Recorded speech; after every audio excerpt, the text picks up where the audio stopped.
রমাদান মাসের মধ্যে একটা রাত আছে, যে রাতের নাম হচ্ছে লাইলাতুল কদর। আমি আশা করি আপনারা সবাই এই সূরাটা জানেন। বা'দা আউযু বিল্লাহি মিনাশ শাইতানির রাজীম, ইন্না আনজালনাহু ফি লাইলাতুল কদর। নিশ্চয়ই আমি কোরআনকে নাজিল করেছি লাইলাতুল কদরে, ভাগ্য রজনীতে।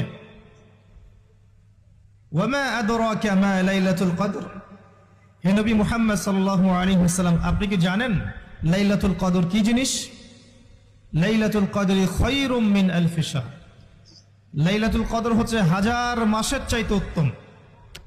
এখানে গাণিতিক ভাবে ব্যাখ্যা করতে যাবেন না, 1000 মাস সমান সমান কত বছর হয়, ব্যাপারটা এমন নয়। এখানে আধিক্য বোঝানো হয়েছে। হাজার হাজার মাস ইবাদত করলে যে নেকি হয়, এক রাত ইবাদত করলে সে নেকি হয়ে যাবে ইনশাআল্লাহ। এই রাতে কি হয়? স্পেশাল তানাজ্জালুল মালাইকাতু ওয়ার রূহ। এই মাসে আল্লাহর পক্ষ থেকে আল্লাহর ফেরেশতারা নেমে আসেন। কোথায় নেমে আসেন? পৃথিবীতে। তাদের সর্দার হিসেবে থাকেন জিবরাইল আলাইহিস সালাম। তানাজ্জালুল মালাইকাতু ওয়ার রূহ